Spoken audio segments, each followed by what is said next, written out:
काफ़ी इम्पोर्टेंट है और एकदम बेसिक है। स्टार्टिंग फिजिक्स का जो स्टार्टिंग होता है कंसेप्ट एकदम बेसिक है ना, जीरो लेवल। ये बातें बहुत इम्पोर्टेंट हैं।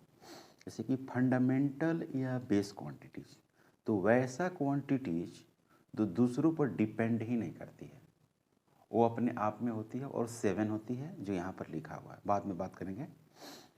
तो the quantities which do not depends upon the other quantities for their complete definition are known as fundamental और बेस क्वांटिटी। से लेंथ हुआ, तो लेंथ को डिफाइन करने के लिए दूसरे किसी क्वांटिटी का हेल्प लेने की ज़रूरत नहीं है।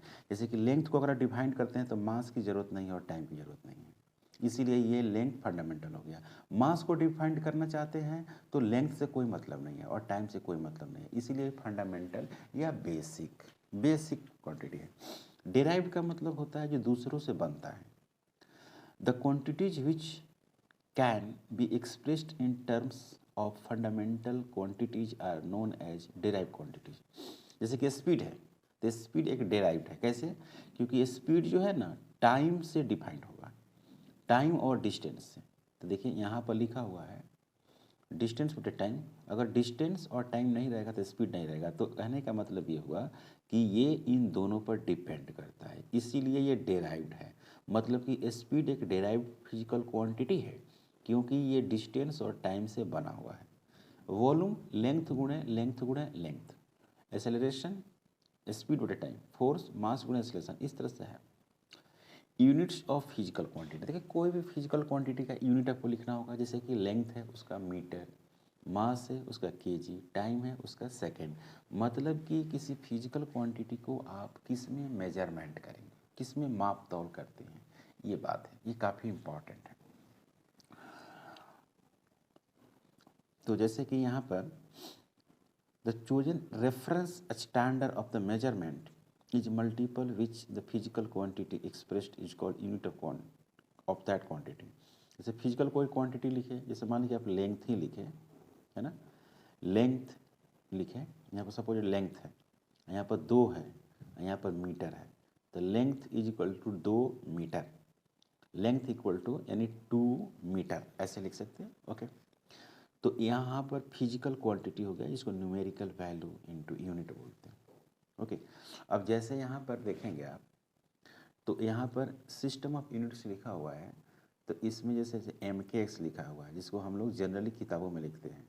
ये है CGS यूनिट, ये है FPS यूनिट्स, ये है MKSQ यूनिट, ये तो ये हम लोग 2 यूज नहीं करते हैं। हम लोग लेंथ मीटर, सेंटीमीटर और फीट, इससे कोई मतलब नहीं है। यहाँ पर हो गया मास केजी, मास ग्राम, मास पाउंड में लिखते हैं, टाइम सेकंड में लिखते हैं, टाइम सेकंड में लिखते हैं, टाइम सेकंड में लिखते हैं, सब में टाइम को सेकंड लिखते हैं। ठीक है, इसमें जो है एक्स्ट्रा आ जाता है, जैसे चार्ज आ गया है ना, क्यू करंट हो गया एम्पियर।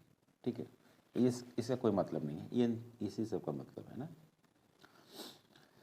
अब जैसे कि fundamental quantities SI system and their units, mass का किलोग्राम केजी, लेंथ का मीटर, टाइम का सेकंड ऐसे लिखते हैं, टेम्परेचर का केल्विन के लिखते हैं, है ना बच्चों।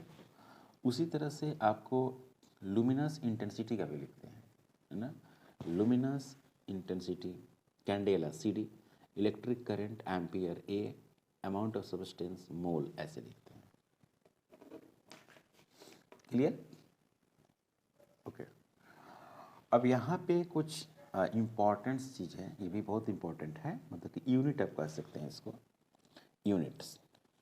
तो जैसे कि लेंथ का यूनिट मीटर हुआ, तो कैसे ये डिफाइंड है अपने आप में, ये बड़ा स्टैंडर्ड तरीक़ा से डिफाइंड है, उसी की यहाँ पर बात हो रही है। जैसे कि लेंथ है और उसका यूनिट मीटर होता है, सिंबल M होता है, तो इसको डिफाइंड कैसे करता है? The metre is the length of path, मतलब कि मीटर क्या है, 1 मीटर क्या है, लेंथ अगर कवर करता है लाइट, लाइट मतलब कि सन से जो रे निकल रही है वो जितना डिस्टेंस कवर करता हो, है ना, कितना इंटरवल में, 1 बटे इतना सेकेंड में, देख रहे हैं ना, 299792458 ऑफ सेकेंड। 1983 में इसको बताया गया था। तो उसी तरह से ये है, आप देख सकते हैं, इसमें कोई डिस्कशन हम करने वाले नहीं है ना। आप देख सकते हैं, है तो इम्पोर्टेंट, जानकारी के लिए मैंने आपको दिखा दे रहा हूँ।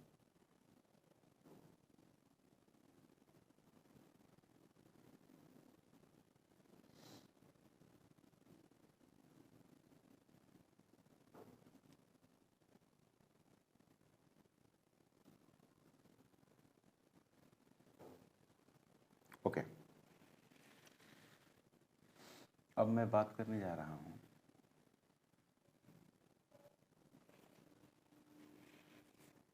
Supplementary units. तो याद रखेंगे, रेडियन जो एंगल को मेजरमेंट करते हैं, स्टेरेडियन सॉलिड एंगल को मेजरमेंट करते हैं। तो जब आप 12th पढ़िएगा तो आपको आएगा, डायमेंशनल फार्मूला लिखते हैं, किसी भी फंडामेंटल फिजिकल क्वांटिटी के पावर को हम लोग डायमेंशन कहते हैं। Use the dimension analysis, dimension analysis को हम लोग बहुत जगह यूज करते हैं। एक तो check the dimensional correctness of given physical, मतलब हम लोग चेक करना चाहते हैं कि कोई फार्मूला सही है या गलत है, वहाँ इस्तेमाल करते हैं। To derive the relationship between the different physical quantity, मतलब कि बहुत सारी फिजिकल क्वांटिटी जैसे फोर्स हो गया, मास हो गया, वेलोसिटी हो गया, तो इन सभी को, तीनों फिजिकल क्वांटिटी में क्या रिलेशन है, उसमें भी यूज करते हैं। To convert unit of physical quantity from one system to another system, unit के कन्वर्जन को हम लोग, यूनिट का कन्वर्जन है उसमें हम लोग इसका इस्तेमाल करते हैं। ठीक है, अब यहाँ देखिए, यहाँ पर लिखा हुआ है लिमिटेशंस ऑफ डायमेंशनल एनालिसिस। तो ये काफ़ी इंपॉर्टेंट है। In mechanics the formula for physical quantity depending on more than 3 other physical quantities can not be derive, it can only check. कहाँ कहाँ पे यूज करते हैं इसे, एस बराबर u t plus half a t square, यहाँ भी use करते हैं। इसको डेराइव आप नहीं कर सकते हैं डायमेंशन से। ठीक है, the relations derive from the methods gives the information about the dimensional constant. तो आप इसको रीड करने वाला है, आप इसको रीड कर सकते हैं, बहुत कठिन नहीं है। ओके, ये बड़ा इम्पोर्टेंट है। जब आप कोई न्यूमेरिकल को जब सोल्व करते हैं तब इसका नाम है एसआई प्रेफिक्स। प्रेफिक्स का मतलब हुआ कि इसे पावर के टर्म में लिखना। जैसे माने कि 18 है, तो ऐसा नहीं कि 18 जीरो लिख रहे हैं, नहीं। तो इसका क्या नाम है, एक्जा, पेटा, तो ये सब ज़्यादा यूज नहीं होगा, ज़्यादा होगा आपको मेगा। मेगा यूज होगा, 10 टू द पावर 6 को मेगा बोलते हैं। किलो 10 टू द पावर 3 को बोलते हैं। हेक्टो, इसको हेक्टो मैंने 100 लिखते हैं, इसको कोई ज़्यादा बढ़ा के नहीं लिखते हैं, 100 सीधे लिखते हैं, 2 जीरो 1 जीरो बस। उसी तरह से इसमें ये यूज होता है डेसी, 0.1 लिख देते हैं। सेंटी तो आप जानते ही हैं, 0.01 लिखते हैं। मिली 10 टू द पावर -3 लिखते हैं। इन दिनों को पावर में नहीं लिखने की कोई ज़रूरत है, डायरेक्ट लिख दीजिए 0.1, 0.01, इसको पावर में लिखिए, ये इंपॉर्टेंट है। 10 टू -3, 10 टू -6 भी इंपॉर्टेंट है, 10 टू -9 को नैनो बोलते हैं, ये भी इंपॉर्टेंट है, ये भी इंपॉर्टेंट है, ये इंपॉर्टेंट नहीं है। इसमें सिर्फ ये इंपॉर्टेंट नहीं है, इसमें सिर्फ ये और ये इंपॉर्टेंट है, बस इतना देखना है। Good out.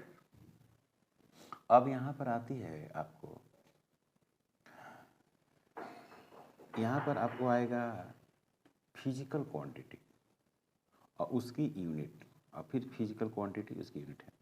तो एंगुलर एक्सेलरेशन का यूनिट, तो कोई कठिन नहीं, बिल्कुल कठिन नहीं।